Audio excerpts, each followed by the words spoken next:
welcome to this episode of Office Hours. I'm Robbie Kelman-Baxter, your host, who is not very good at the mute button. Thank you, everyone, for joining us. This series features some of my favorite LinkedIn Learning instructors. We're going beyond the courses to talk about key skills required to thrive in today's environment. Say hi in the chat. Feel free to share questions and comments too. My guest today, who is here, Ben Gomez-Caceres. Ben has been studying, teaching, and consulting on the strategy of business combinations for 30 years with a focus on alliances and multi-partner constellations.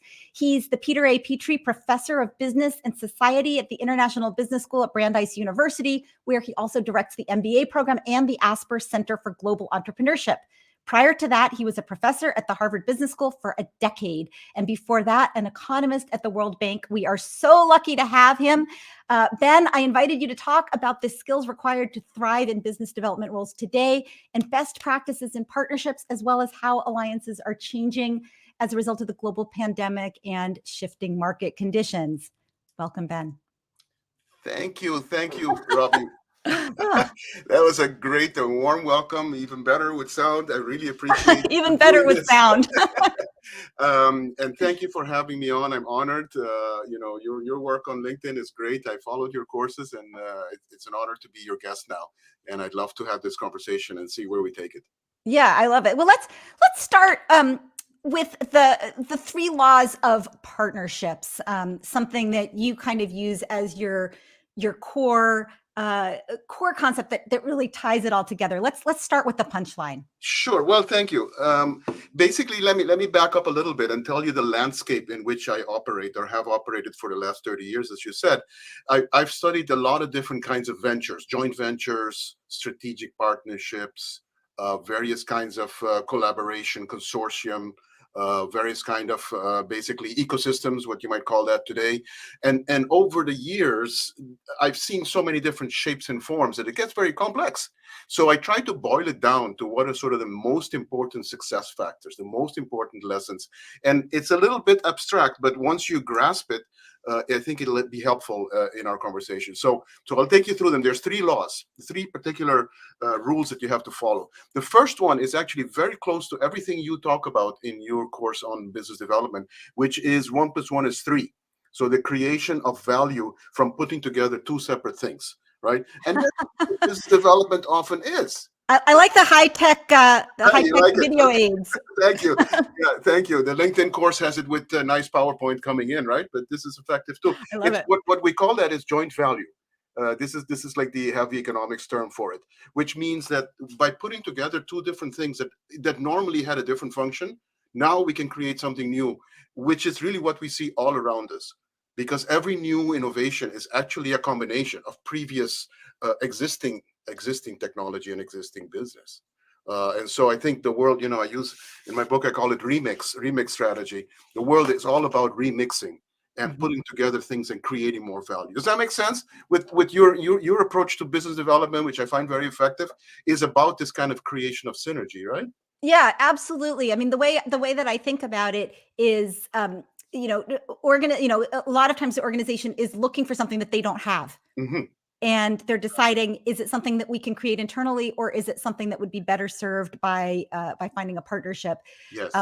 One of the things I just want to ask about is I think there's a lot of different definitions of business development and Sure. and strategic alliances and partnerships. Mm-hmm. And I'd love to, get your thoughts on sort of what those different things mean to you and definitions that we're going to use today. Because sometimes even, people have the title of business development. I've seen this, and they're actually what I would call inside sales. Yes. And that's not what we're talking about today. Right. And somehow the same phenomenon occurs with the word strategic alliance. So there are people who are strategic alliance directors and managers, and they often do very different things. So business development, I mean, you're the expert on it, but I think that what it means is we're going to develop the business. What does it mean to develop the business? Well, somehow it's growth. We're going to look for growth opportunities. Somehow it's, finding new uses for our business, maybe, or for our product. And maybe it means we have to go back to our company to revise something to develop the business. So I think any function that has that in it has business development with a small b and small d. And then if a company wants to say you are the Department of Business Development, now they're putting people there who are going to specialize in doing that task.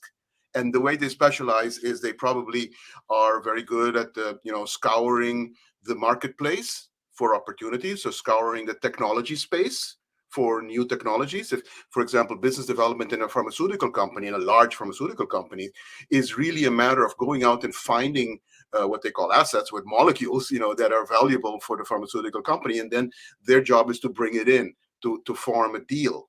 And when they form a deal, then it becomes a little bit the territory of a strategic partnership. So a strategic partnership, in my view, is a tool in the development of the business. There are other tools. A merger or an acquisition is also a tool. Even a divestment is a tool. So a strategic partnership is a kind of tool where you're going to work with the other party, and both of you are separate entities. You're not merged, and you kind of have to work things out. So that one actually brings me to my second rule. The first rule is create value, right? 1 + 1 is 3. The second rule is manage it as if it's 1 + 1 is 1. So the management equation means you have to manage consistently with each other. Otherwise, this deal isn't going to work. So if you end up creating an alliance where you end up fighting, then you're not going to get the value that you thought you were going to get before. So that's rule number 2, which is, as I said, a way to implement business development. Now, what is a strategic partnership? Basically, it's a relationship between companies, a formal relationship. It's not just like something informal, I guess. It's a formal relationship, usually with a contract, sometimes with a separate body, sometimes with equity or not equity. And that formal relationship is intended to create this joint value by having the companies work together. And the trick is that nobody really fully controls it. They have to work together, like a partnership, like a marriage. Yeah. In that sense. Does that make sense? Yeah.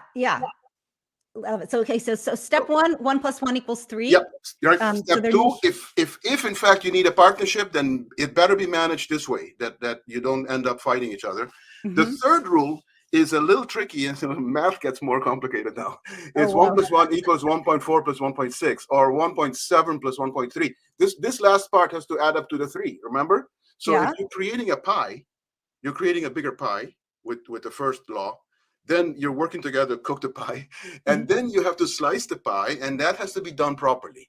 Because if you slice it in a way that the partners are not happy, then they're going to basically break up this deal, and then you won't get the business development that you wanted. So it's those 3 rules that are success. I don't understand the 1.4 and 1. So 1. I would have thought 1.5, 1.5, but maybe you have. That's a very good point. I guess the bottom line is that in reality, the sharing of value, so this sharing of value that you get after you create the joint value is never really 50-50.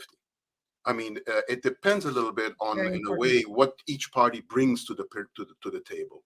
So you might have a party that brings a lot to the table, a lot of components, a lot of market, etc. They're going to end up in a way rewarded more than maybe somebody that has much more of a small role in the partnership, even though it's a partnership. Does that make sense? I don't think they're all 50-50. Let's put it that way. No, I think that's actually really important. That's why I wanted to highlight it. Yeah. Because you don't, both sides are getting more than one. Yes. Right? Both sides are recognizing some of the value, but it's not always distributed right down the middle. Exactly. Yeah. And you might think one of the important skills, I know you like to touch upon this also in your course. What are the skills needed for business development, for example, and the skills in the area of alliance management or alliance strategy, design, and management? Part of it is negotiation. Negotiation is an important skill set, which I think is valuable across the table. But it ends up being a negotiation sort of game. Who captures more of this pie? And sometimes it gets nasty. I mean, these things do break up sometimes because a party feels that they're not getting their due reward, and they can get it better somewhere else. And then that would break up. So that's why these particular forms of business development, these partnerships, are tricky. There's a ratio of them that fails, but it's possible to make them better and to have a lower failure rate by following some of these rules. Yes, certainly. I think, Ben, by starting with those 3 principles in mind, to say, okay, are we creating a lot of additional value by partnering? Are we able to work together seamlessly? Hmm. And am I comfortable with the distribution of value that we have agreed to? Yes. And I think a lot of times, the organizations make the deal without fully thinking through, is there enough value to justify this effort? Um, are we going to work together well? Because this is a marriage. And are we both happy with how things are going to be distributed? Or are we thinking, I'll adjust that when we get there? Uh, Yes, well, that does happen though, Robbie. yeah, What you set out as the original 60-40, 50-50, history happens, and one party might get stronger over time and get more capabilities and become, in a way, more essential, and therefore they might actually get a little bit more than they were originally planning to get. So that makes it very tricky. But yeah, I agree. Those are the philosophies that if you have, that's my prism. Okay, so I basically walk through the landscape looking through this prism. Every deal that comes down the pike, whether it's a merger, even a big one, or an alliance or partnership, or other forms of business development, usually those three laws are going to help you kind of cut through it. yeah. I'm wondering, you brought up an interesting point that, this is one tool, right? One tactic for Mhm, creating business value, one action you can take. mhm. Um, when is it the right time to think about strategic alliances or partnerships? Yeah, And when isn't it? Or when is another tool maybe a better tool to use in your toolkit, whether that's a yeah, sales tool or a corporate development kind of tool or something else? How do you know yeah, this is the time that we need to yeah. look for strategic relationships? Yeah, that's a really key question, and it goes back to the sort of buy, sell, make choice that you referenced earlier when we were started talking. There's a spectrum of relationships, so you can do some deals that are simply a sale, like a purchase order, right? I mean, and in a way, that's the simplest transaction. It gets value exchanged, and both sides are happy, but there isn't much working together. Right? It's sort of like done. And then as you get deeper into something that has, I would say, more of a lifetime, like something that has a longer horizon, where the benefits are going to come down the road after we develop this, or we create a new product, or we, get this pharmaceutical product through the regulation, then we get more value. So the more there is a long-term history ahead, the more you are incumbent to kind of work together for that period of time. So it's never a done deal, and therefore the deals are always longer term, and they're always open-ended, to the sense that you really don't know exactly what the world will bring you a year from now. Suddenly, when Pfizer and BioNTech created their first alliance that now has created the COVID vaccine, year and a half ago, they had created an alliance not knowing about COVID, of course. But it was an alliance, and it was a partnership to develop our mRNA kind of drugs. And so COVID now comes. What happens? You have a partnership. You still have to develop it further now, because now it's going into action to produce, billions and billions of value. So that long history is what makes the partnership important. If it turns out that it's really hard to convince the other side to work together, sometimes they end up merging. They Yeah. end up sort of acquiring the other side. That would be the third option. So easy sell, in the middle, work together for a while, and otherwise, merge or buy each other.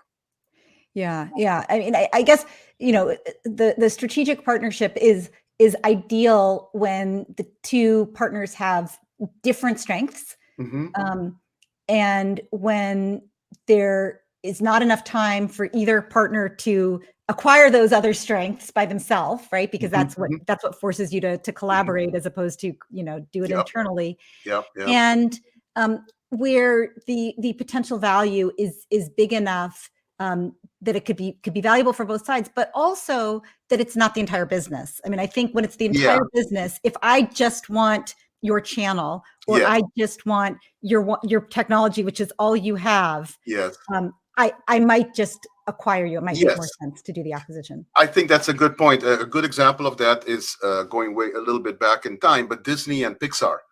Mhm. So when Disney started working with Pixar, this goes back now to the early 90s, before the movie Toy Story came out, they were partners. And even when Mhm. Toy Story came out, it was the first big blockbuster using Pixar technology. So Disney didn't have the technology. They didn't. They knew about storytelling, but they didn't know about the computer animation that Pixar was developing under Steve Jobs. So that was a very technical thing. But the Pixar people didn't know about storytelling.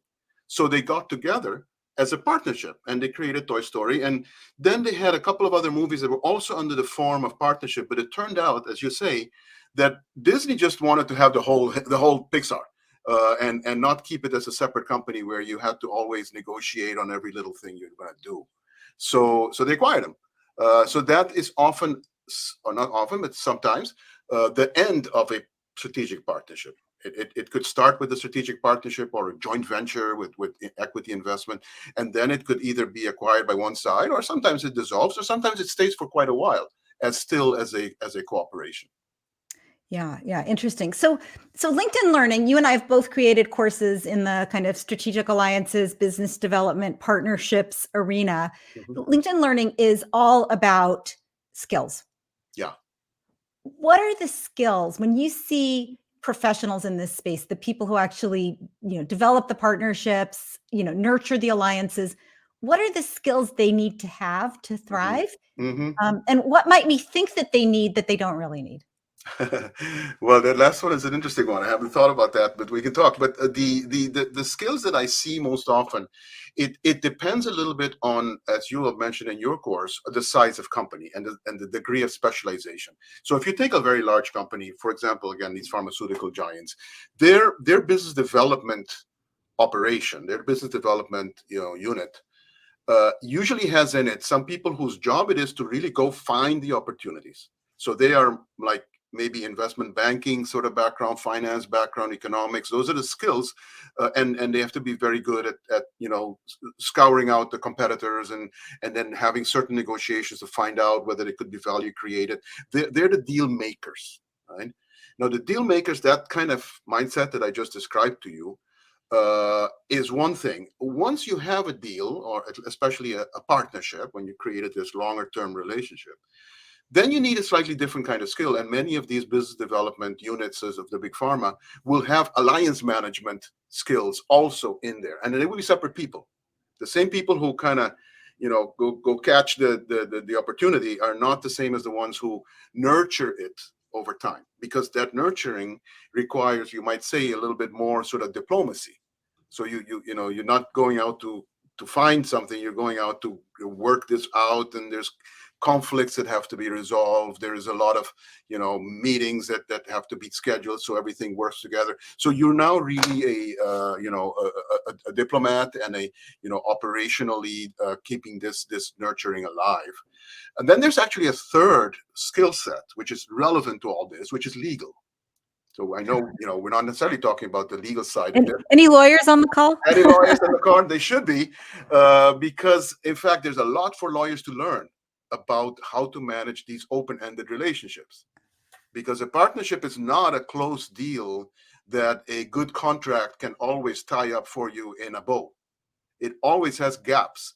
And the gaps then have to be managed by the process, the decision-making process. So the lawyers are very important. And when I've seen this team working together of three people, it's really magical, because they have these specialties. Now, smaller companies, go all the way to a startup.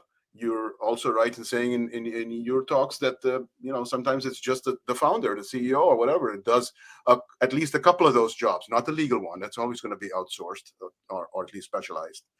The alliance management one increasingly is being specialized. People are realizing that just doing a deal and knowing how to do a deal is really not the same skill set as I said, managing it, nurturing it over time. So there's more and more specialists that do this kind of relationship management. That's the nature of that job. Yeah, yeah, interesting. So, I have a course on B2B sales, as well as the course that I do on business development foundations.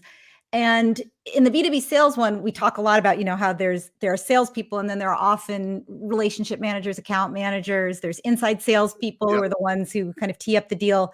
And you're sort of describing something sort of similar that's happening in the world of alliances. Yeah. I mean, it's I would say what you described is a kind of alliance. It's in the sales territory.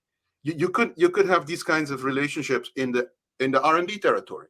in the technology territory. In that case, you're having an alliance around research and development. And again, you have people like sales who actually find and do the deal, and then you have others that are nurturing the relationship. So I think these skills are very parallel to each other.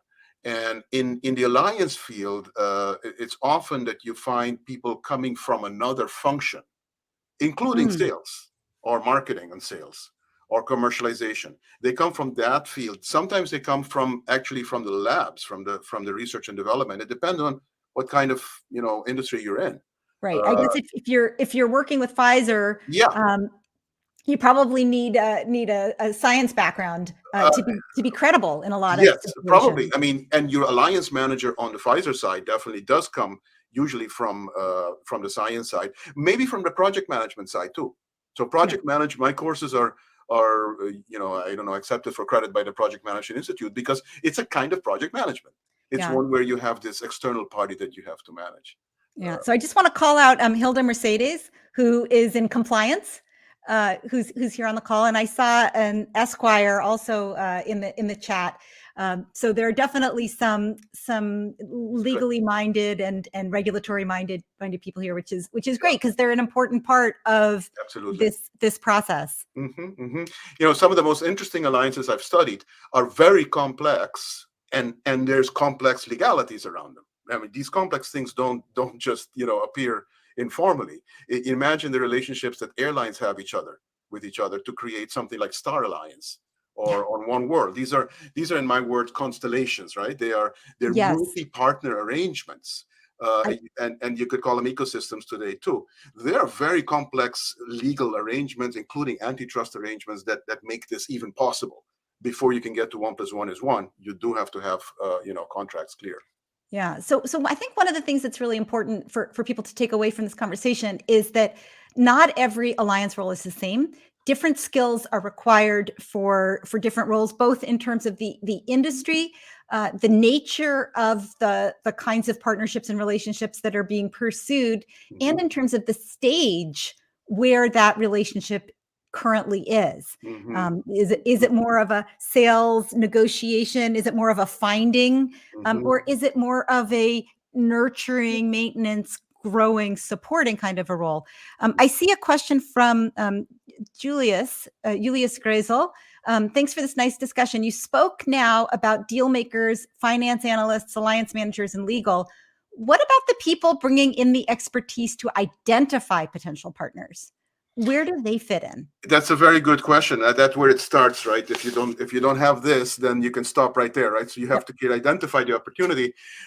So Julius, I think of that as being the job of that first category. So it's not necessarily they need finance, but they need to think about the business opportunities around them in a very broad way, and that means going out and finding opportunities and companies. Now, some of them are technologists, so part of this finding job could be technology scouting, if that's what the deal you're looking for. So business development, you're right. I think depending on what you're looking for, you may have slightly different skills, but you need industry knowledge. I mean, this is not a something that's generic. It Yeah. really, that's why I think a lot of business development and alliance management use experienced people from the company that may have come from other functions and end Yeah. up there because they know their product really well, they know their market, they know their competitors, and then they can also know their complementers. So not Yeah. competitors, but complementers that can help you create value. Exactly. I think this is a really important point that, if you're looking for a role or you want to move into business development, it's really important not just to say, I want to be in business development or I want to be an alliance person, but to really think about what are the skills that you bring? What is the industry expertise that you bring, Mhm. and what stage you're in? So for example, somebody that comes out of, let's say, sales might actually be really good at identifying new possibilities if they have that sort of big picture strategic mindset to go with their ability to Yep. recognize an opportunity, qualify it, and begin to frame it. Yeah. Whereas, there might be other roles where you come from the science, or you come from, as you said, the project management, because it's just a big monstrous entity and there's a lot of details. So I think, especially since we're talking to LinkedIn folks, this is really important to think about if you're looking for a new role, Yeah. or honestly looking to hire people Yeah. Yeah. to support you, thinking about what complements Yeah. your unique skills. Yeah, I try to say that in my two courses. And the first one is called Strategic Partnerships. That one has a section on the life of an alliance manager, and the kinds of things they do. And of course, there's a lot more written about this. And on my website, I have some stuff, but there's a lot more out there Yeah. around the skill set. And I think the other important thing to keep in mind is the ecosystem, right? This larger picture of being connected to many companies. That's what my second course is about, and using platforms as ways to communicate with each other as partners. So now that you have these platforms, digital platforms or other ways of thinking about that, businesses can expand. This is a business development opportunity, right? Can expand exponentially if you can get more and more attendees or members or other participants in your platform, in your ecosystem. And Yeah, that's what drives a lot of large business today. yeah, exactly. The whole platform economy is Mhm. something that has created a whole new world for with lots of roles, lots of jobs, lots of needs for people who think that way, who can think, as you said, in constellations and Yeah, say, yeah, all of us together could create. I don't know if 1+1 = 3, then what does 1+1+1+1+1 exactly. equal, right? Maybe Yeah, that's right. 27. I Yes, don't know if it's, exactly. the exponential Yeah, math takes hold there. yeah. I wanted to ask you, I see a couple of questions coming in, Mhm. but before I get to them, I do want to ask you, what has changed or what have you seen changing in the past 2 or 3 years between, first this global pandemic and then, kind of the current roller coaster that we're on with regard to the global economy? Yeah, I mean, there's so many big changes that it's going to have an effect on a lot of things. But at the same time, a lot of things remained the same in the way they're operating. So if you're a good alliance manager, you're working your way through these issues, right? You're finding yourself meeting with people more remotely than you did in 2019. Okay, and that means you have to find ways to communicate better, perhaps online, etc. And then of course, as we go back to more of a 2019 normal, some of those older patterns will come back. But I think flexible people, maybe this is another skill set, flexible people that are able to manage these alliances because they have twists and turns that all these alliances do. So a good alliance manager needs that flexibility. I think they've been able to deal with a lot of the remoteness and maybe even benefit from it. I think we learned that remote teams can be very effective in some ways, and certainly allow the company to reach out to geographies that it didn't previously have as in its orbit. And so I've done a number of workshops with alliance people that are spread out over a region, and so they want to get their alliance approach more consistent, etc. Now we don't have to actually meet somewhere; we can do it virtually. So I think we learn how to. The reason we're doing this virtually, we learn how to exchange information a lot more.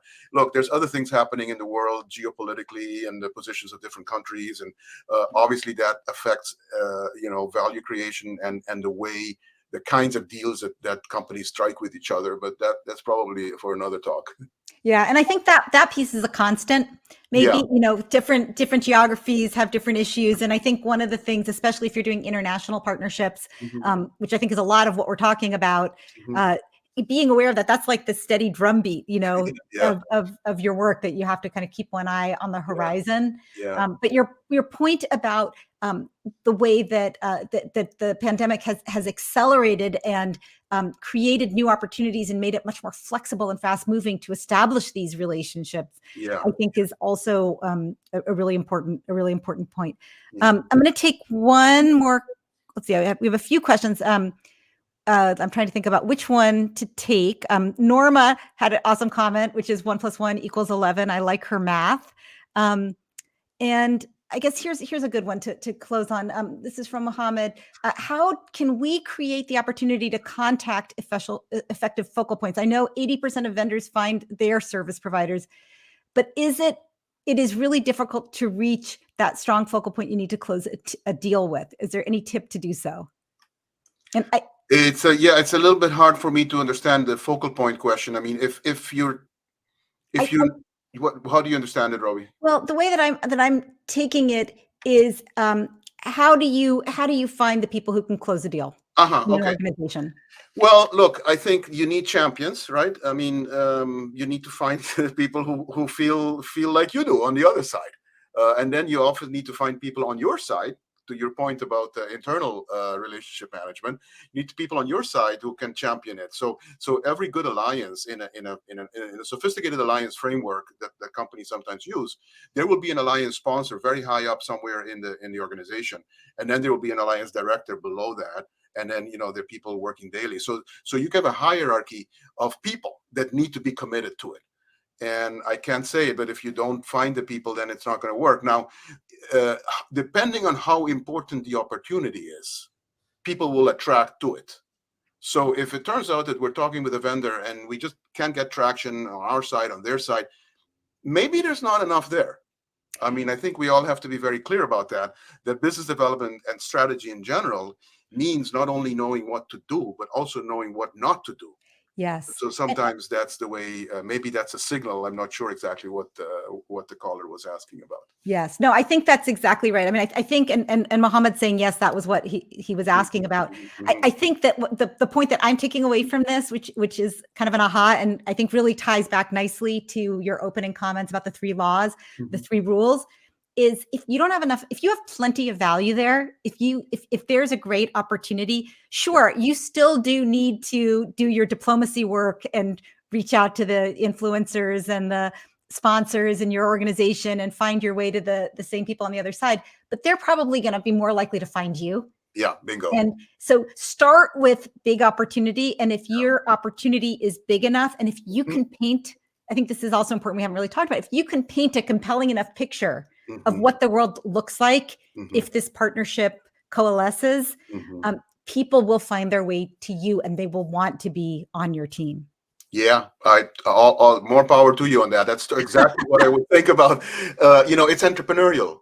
Yeah. It's almost like a startup. I mean, every good new idea that is born out of a remix or of a combination is an entrepreneurial act. You don't know if it's going to succeed or fail. In fact, startups fail a lot more than alliances. So this is a risky thing, however you take it, and you have to have all the skills of being able to sell your project and understand your project and then carry it through. Yeah, I love. We could talk for forever. I'm there's so many things I want to ask you, and especially because I'm re-recording. I mentioned to you before we started, I'm re-recording the Business Development Foundations course that I have. Yeah. I just got a lot of really good insights that I'm going to incorporate, and I'm definitely going to be referring to your work in this next version. I love that we're closing on the importance of entrepreneurship and creativity. Yesterday, I spoke with another LinkedIn Learning instructor, Dr. Natalie Nixon, who's focused on creativity.